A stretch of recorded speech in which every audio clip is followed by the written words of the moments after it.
Commander Kira pressed her blue-scaled hands against the cold metal of the observation deck. Outside, the black void of space was filled with nightmares. Hundreds of bioships moved like hungry insects around Kepler Station, their wet, organic. Hulls pulsing with alien life. "How long have we been sending the distress signal?" Kira asked without turning around. Vex, her young communications officer, looked up from his console. His large eyes reflected the warning lights flashing across the bridge. 47 hours, Commander. Still no response from anyone. The station shook violently as another wave of acid hit the outer shields. Green smoke hissed from the damaged walls where the alien weapons had eaten through 3 layers of armor plating. The air recyclers worked overtime, but Kira could still smell the bitter scent of melting metal. "What about the mining ships?" she asked. "Any word from the Helios or the Titan's Dream?" Vex's antennae drooped. "The Helios went dark 6 hours ago. The Titan's Dream. They sent one last message. Said they were ramming the largest bioship to buy us time." Kira closed her eyes. Captain Zorak had been a good friend. His crew of 30 crystalline workers had families back on their home world. Now they were just floating debris in the asteroid field. The bridge doors slid open with a tired hiss. Chief Engineer Bex walked in, his orange jumpsuit stained with coolant fluid and worse things. Behind him came Dr. Quinn, the station's medical officer, still wearing blood-covered surgical gloves. "How bad is it?" Kira asked, though she could see the answer on their faces. Bex wiped his hands on a dirty rag. "Section C is completely gone. The acid ate through the main power coupling. We're running on emergency power, and that won't last. More than 12 hours. Dr. Quinn pulled off her gloves and threw them in the waste disposal. "I've got 42 wounded in the medical bay. Most of them won't survive another major hull breach." Through the thick windows, they could see more bioships arriving. These were bigger than the first wave, their bodies covered in what looked like natural armor plating. Weapon pods grew from their sides like cancer, already glowing with deadly energy. "Any chance the mining equipment could be turned into weapons?" Kira asked desperately. Bex shook his head. "The plasma cutters might hurt 1 or 2 ships, but we'd need to get close, and those things would melt us before we got within firing range." Vex suddenly straightened at his console. "Commander, I'm getting something strange on the long range. Sensors. More bioships." "No, ma'am. These are different. The computer can't identify the drive signatures. They're using some kind of primitive fusion system." Kira frowned. No civilized species had used fusion drives for over 1,000 years. How many ships?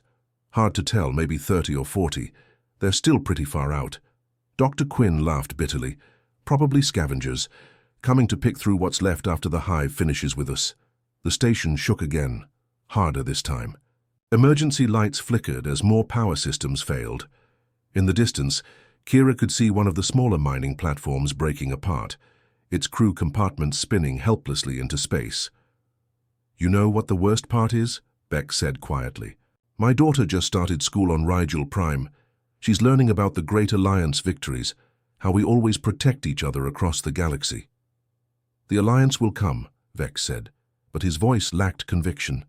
Kira looked at her mixed crew. Bex was from the rock mining world of Granite 7. Dr. Quinn came from the floating cities of Aquatica.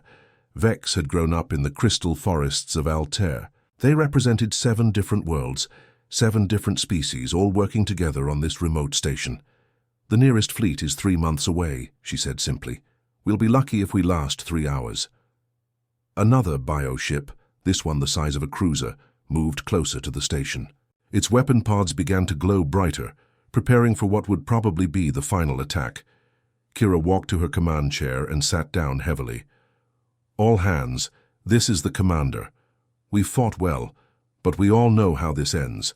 I want you to know it's been an honor serving with all of you." She looked out at the approaching death and tried to think of something inspiring to say. Instead, she just smiled sadly. "At least we won't die alone." Chief Engineer Zoll was knee-deep in sparking cables when his antennae started twitching. Something was wrong with the sensor readings, but not in the way he expected. He crawled out from under the damaged console and wiped grease from his 6 hands. "Commander," he called across the chaotic bridge, "I'm picking up new contacts on the outer rim." Kira looked up from the tactical display where she'd been watching their doom approach in real time. More bioships? No, ma'am. These are different. Zol's compound eyes reflected the strange data scrolling across his screen. I've never seen drive signatures like this before. The station groaned around them as another acid blast ate through the hull plating. Emergency teams rushed past the bridge windows, carrying wounded crew members toward the overcrowded medical bay. Kira walked over to Zol's station, stepping around fallen ceiling panels and broken glass. Show me. Zol's clawed fingers danced across the holographic display. Look at this. Primitive fusion drives, the kind we stopped using 800 years ago. But the power output is all wrong. They're pushing those old engines way past safe limits. Pirates, maybe? Dr. Quinn suggested from where she was treating a burned technician. Could be scavengers coming to pick through the wreckage. That's what I thought, Zol said, his antennae still twitching nervously. But listen to this. He activated the communications. Hooray! Static filled the bridge, mixed with voices speaking in a completely unknown language. The words were harsh and choppy, nothing like the flowing syllables of civilized galactic languages. Can you make out anything? Kira asked. Vex, still at his communications post despite a bloody bandage around his head, shook his antenna-like appendages. The translation computer can't process it. It's not in any database. But they keep repeating certain phrases. The strange voices crackled through the speakers again. Even through the static, there was something urgent about the tone, something that made the hair on Kira's arm stand up. There, Vex said suddenly. Did you hear that? They said something that sounded like riding to the sound of guns. Bex, who had been welding a damaged bulkhead, stopped his work and looked up. That's a military phrase, old one too. My grandfather used to say something similar during the frontier wars. Another massive bioship emerged from hyperspace, this one trailing smaller vessels like a mother insect followed by her young.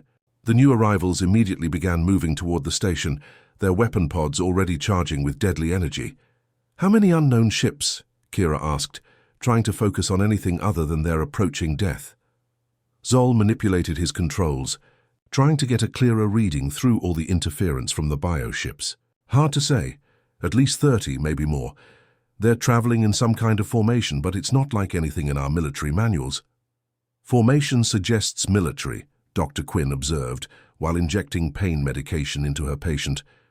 But those drive signatures are too primitive for any known fleet. The strange radio chatter continued, and now Kira could hear something else underneath the voices. Music. Primitive, rhythmic sounds that seemed to pulse with energy. Are they playing drums? She asked. Vex adjusted his audio filters. I think so, and something else. Stringed instruments, maybe. It's like they're going into battle with a soundtrack. Another section of the station's hull cracked under acid fire. Through the growing hole they could see stars and the approaching nightmare of more bioships. The hive was taking their time now, probably enjoying the slow destruction of their prey. Commander, Zol said quietly. The unknown ships are accelerating. They'll reach the outer system in about 6 hours. 6 hours too late, Bex muttered, returning to his welding. We'll be space dust by then. But something bothered Kira about those strange signals. The urgency in the voices, the military formations, the battle music. Whoever these unknown people were, they didn't sound like scavengers waiting for the fighting to end. Vex, keep monitoring those transmissions, she ordered. Try to clean up the signal. I want to know everything we can about these newcomers. Yes, ma'am, but Commander, Vex hesitated. Even if they're friendly, even if they're military, look at those drive signatures. They're using technology that's centuries out of date. What could they possibly do against the hive? Through the viewports? Another mining platform exploded in a brilliant flash of light. The bioships moved through the debris field like sharks, hunting for survivors to dissolve with their acid weapons. Kira watched the light fade and tried not to think about the families who would never see their loved ones again. Somewhere out there, unknown ships were racing toward a battle they couldn't possibly win, with weapons that couldn't possibly matter. But still, they came, their primitive engines burning bright against the cold darkness of space. Captain Hyunwoo, gripped the armrests of his command chair as the UES Defiant dropped out of hyperspace. The tactical display lit up like a Christmas tree, showing dozens of contacts scattered across the system. His coffee mug slid across the deck as the ship's artificial gravity struggled to compensate for the rough transition. "Holy hell," whispered Lieutenant Su-jin from the communications station. "Sir, you need to see this." The main screen flickered to life, showing the battle raging around Kepler Station. Massive organic ships, their hulls pulsing like living tissue, swarmed around. A small mining facility. Green acid streams ate through metal while smaller vessels exploded in brilliant flashes. "Those aren't ships," said Commander Jinei, the Defiant's tactical officer. "They're alive. Look at how they move." Hyunwoo had been fighting pirates and rebels for 15 years, but he'd never seen anything like this. The bioships moved with purpose, coordinating their attacks like a pack of wolves. Their weapons weren't energy beams or missiles, but streams of corrosive fluid that melted everything they touched. "What's our fleet status?" he asked. Chief Petty Officer Tae-ho pulled up the formation display. 43 ships total, sir. We've got the Defiant and the Soul as our heavies, plus 12 destroyers from the Third Fleet. The rest are converted freighters and civilian volunteers. Hyunwoo nodded grimly. When the distress signal had reached Earth, every available ship had volunteered for the rescue mission. Cargo haulers had been fitted with missile pods. Passenger liners carried marine boarding parties. Even a few racing yachts had joined the fleet, their owners refusing to stay behind while people died. "Distance to the station?" he asked. 30 million kilometers and closing," reported navigator Min Seo. "At current speed, we'll reach weapons range in 40 minutes. "Too long," Hyunwoo muttered. Through the viewports, he could see explosions lighting up the darkness. Every flash meant more people dying. Lieutenant Su-jin looked up from her console, confusion written across her face. "Sir, I'm trying to establish contact with both sides, but we don't have translation protocols for either language." "What are they saying?" "The station is broadcasting standard distress calls, but in some kind of universal code. The bioships aren't talking at all, just making noise like animals." Hyunwoo stood up and walked to the main display. The mining station was small, probably holding a few hundred people at most. Around it, the organic ships moved in perfect coordination, their acid weapons systematically destroying everything they touched. "Sir," said Commander Jinei quietly, "we don't know who's who down there. For all we know, the station could be the aggressor." "Look at the tactical situation," Hyunwoo replied. "One small station against 50 bioships. You tell me who's the aggressor." He opened the fleet communication channel. His voice carried to every ship in the ragtag rescue force, from the massive Soul to the tiny racing yacht Shooting Star. "All ships, this is Defiant Actual. I know we're a long way from home, and I know we're facing something we've never seen before. But look at your screens. Those bug ships are attacking a civilian station. That makes them the enemy." Across the fleet, crews scrambled to battle stations. Weapon systems that had been jury-rigged onto civilian ships powered up. Marines checked their equipment one last time. "We didn't come all this way to watch good people die," Hyunwoo continued. "All ships weapons-free. Show them what Earth sends when somebody calls for help." The response was immediate. 43 ships accelerated toward the battle, their primitive fusion drives burning bright against the stars. They were outgunned, outnumbered, and facing an enemy they didn't understand. But they were human. In the cargo hold of the converted freighter Lucky Strike, Sergeant Yu Jin finished loading his assault rifle. Around him, 200 Marines from 6 different nations prepared for battle. They'd trained together for weeks during the long journey, learning to work as one unit despite their different backgrounds. "Remember," Yujin told his squad, "we don't know what these things are, but we know they're killing innocent people. That's all we need to know." On the bridge of the racing yacht Shooting Star, civilian pilot Da-un checked her makeshift missile launcher.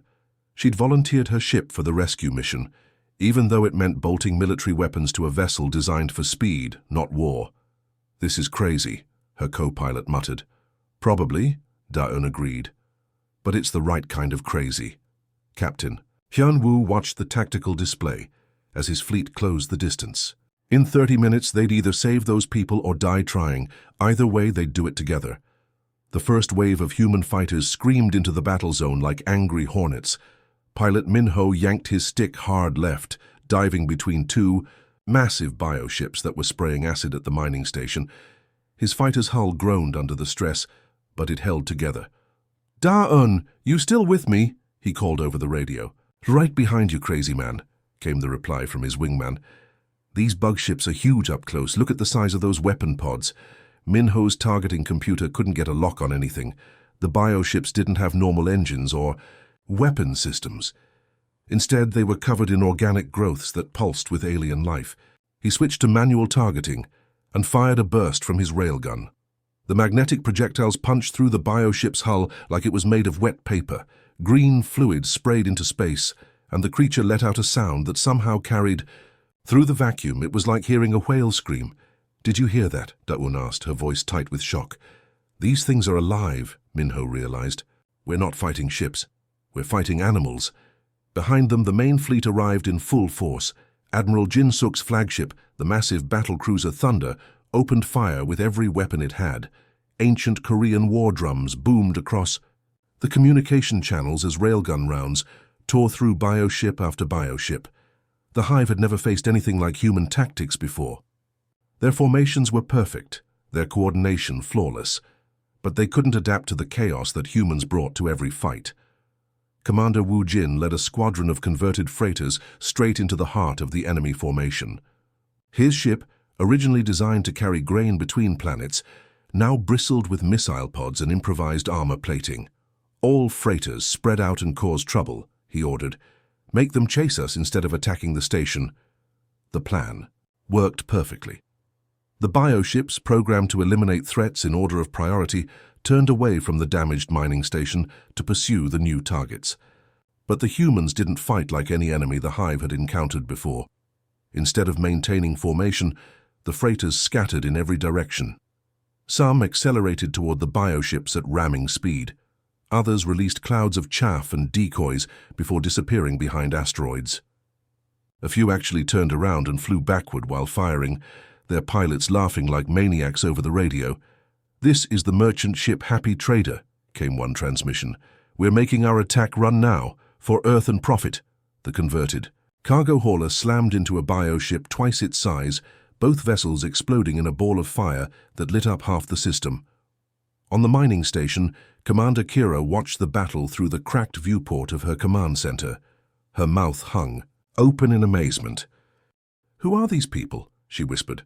Chief Engineer Zoll was frantically working his sensors, trying to understand what he was seeing. "They're using primitive weapons, but their tactics... I've never seen anything like it. They're fighting like they have nothing to lose." A wing of human fighters dove past the station's windows, so close that Kira could see the pilots inside their cockpits. One of them actually waved at her before pulling up into a vertical climb, chasing a bioship that was trying to escape. "Commander," Vex called from his communications station, "I'm picking up their radio chatter. The translation computer is starting to make sense of some words." "What are they saying?" "Something about cavalry and riding to the rescue, and they keep mentioning a place called Earth." The battle raged around them, but now it was different. The bioships were being pushed back, their perfect formations broken by human unpredictability. Every time the Hive tried to reorganize, another group of crazy human pilots would appear from nowhere and ruin their plans. Sergeant Tae Young led his Marine boarding party through the airlock of a damaged bioship. The interior was like walking through the inside of a giant insect, with walls that pulsed and floors that felt wet under their boots. "This is disgusting," muttered Corporal Hyojin, stepping over what looked like a giant nerve cluster. "Stay focused," Tae Young ordered. "Find the command center and shut this thing down." The Marines moved through the organic corridors with their rifles ready. They'd trained for boarding enemy ships, but nothing had prepared them for fighting. Inside a living creature. Still, they were human Marines, and they adapted quickly. When they found the Hive control node, it looked like a giant brain surrounded by tentacles. Tae Young didn't hesitate. He planted explosive charges around the pulsing mass and led his team back to their shuttle. The bioship convulsed as its nervous system was destroyed, then went dark, and began drifting helplessly through space. Across the battlefield, similar scenes played out as human boarding parties turned the Hive's own ships against them. The creatures had never faced an enemy willing to fight inside their vessels, and they had no defense against human determination. Admiral Jin Suk watched the tactical display with satisfaction as more bioships fell silent or began retreating. Toward the system's edge.